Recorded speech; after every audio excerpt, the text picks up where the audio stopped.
What do you think of the silver? What about black? I'm kind of liking the black.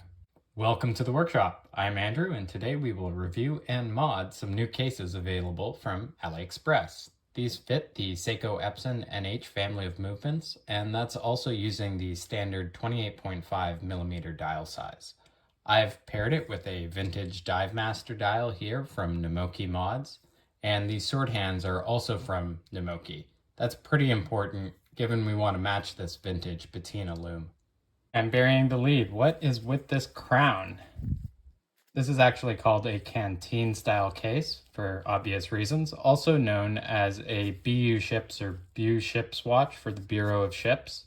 And it is in fact the US military's first purpose-built dive watch case.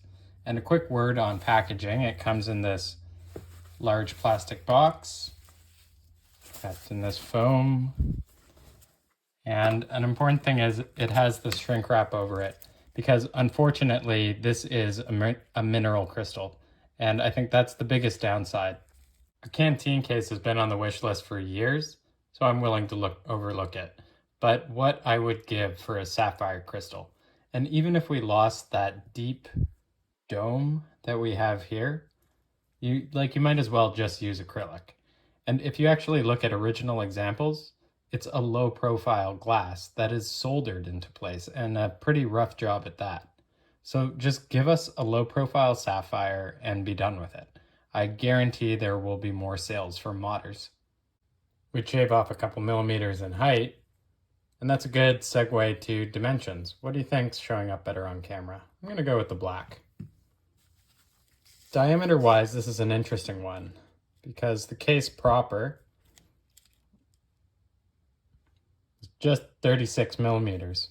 But when you add in the crown, and it's a very large crown at that, it's 44.8, nearly 45 millimeters. But our lug to lug is quite short at 46 millimeters. So what I'm trying to get at is this is a difficult watch size case to compare to your other watches because it's actually quite prominent, but a lot of wrists are going to be able to wear it, possibly even women's wrists. And we have 18 millimeter lugs, so pretty decent versatility. And right at the end of the lugs, they're just about 2.5, 2.6 millimeters. And our thickness is 14 millimeters. And a lot of that is going to be coming from this highly domed mineral crystal. Start with the crown. It's very fidget friendly. You'll notice it's basically a system of these two rings with an attachment in between. You do need to be careful when you're screwing it back on that it's not in this outside position because, it looks cool, but I think that's pretty flimsy. The crown itself is quite small to fit into this guard, and I have to say I'm happy that this is based on a NH Seiko movement as opposed to the original ones, which were manual. It is push-pull, and that's great for sizing your crown stem. I hate sizing crown stems, but those two gaskets there, that's all that's providing your water resistance. And there's actually no gasket in this guard, so I'm curious about how effective it really is. The back is a screw down, and it's inscribed with this antique diving helmet. The octagonal ratchet system is actually true to the originals, but it didn't come so tight that a regular ball sufficed to take the back off. Still wondering about that crown guard. Wonder how effective it is.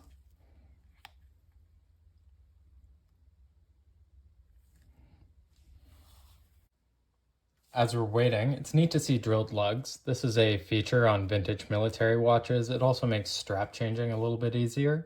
And it's really good for wearing NATOs because you can use a shoulderless spring bar and that's not going to catch on the fabric and pull the bar off.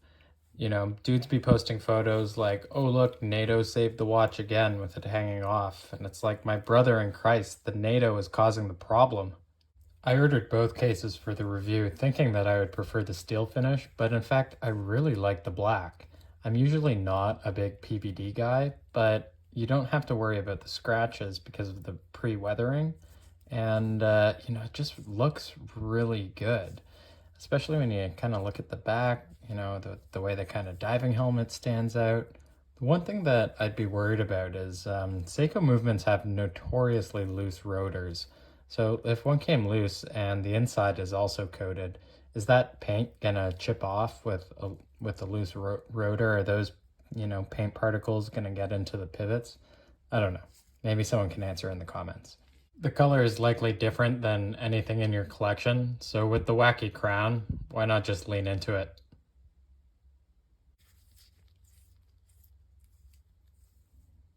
Okay, so the crown is dry, but you can see that we are starting to get some water is coming in there for sure. So, it's really the rubber gaskets in here that are doing most of the work. This is probably just more stopping you from moving the crown. Now, the original cases were only 49 feet, I think, in water resistance, so this is going to be a lot better. But do be aware of that. This is not a true dive watch. This is the steel finish, probably a bit more versatile, definitely closer to the original. You can see it's sandblasted, and they've done a good job here, though, sandblasting is a bit hard to mess up. I'm not quite ready to show you the whole process, but I will give you some tips. First off, we're going to need this, a shiny new NH38 movement, and a dial in hands from Namoki Mods. First up, movement holder. This one has a support for the canyon pinion there. That's good when you're putting on the seconds hand.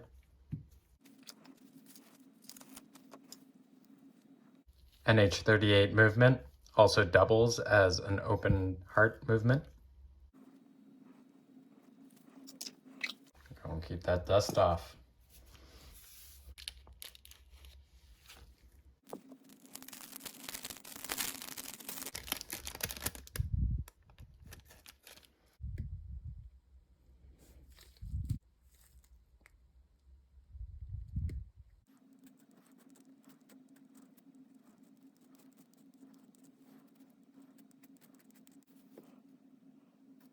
You don't need one of these fancy BUShips dial protectors, but it is at least the cheapest tool that they make. Any sort of cut piece of plastic will do.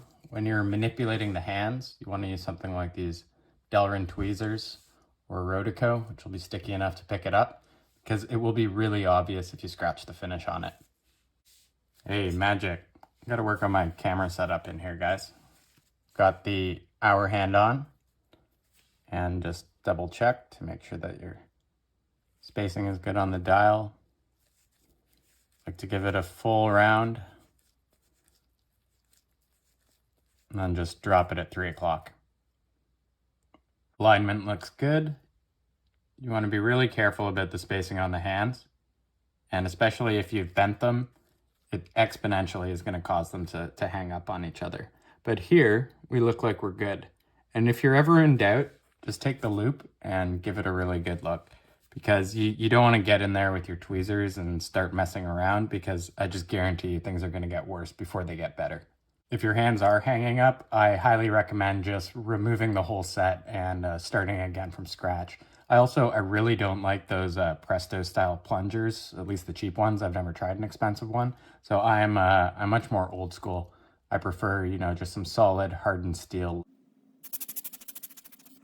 Alrighty, boys, wish me luck. The seconds hand is a little bit daunting for everybody. It's really because that pinion in there is just so tiny. So any excess amount of force is going to snap it. And good luck fixing that movement afterwards.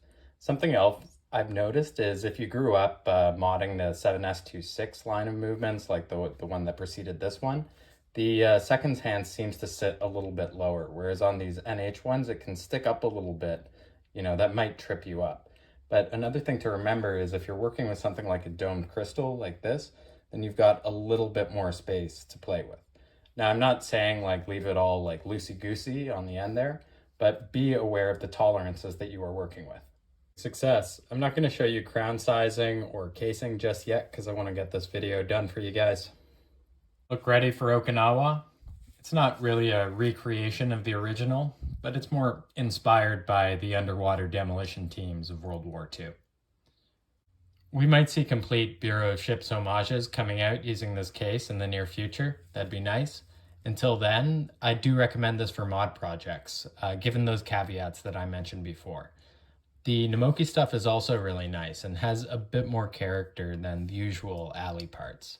I hope to do a bit more down the line, but until then, thanks for watching The West, and see you next week.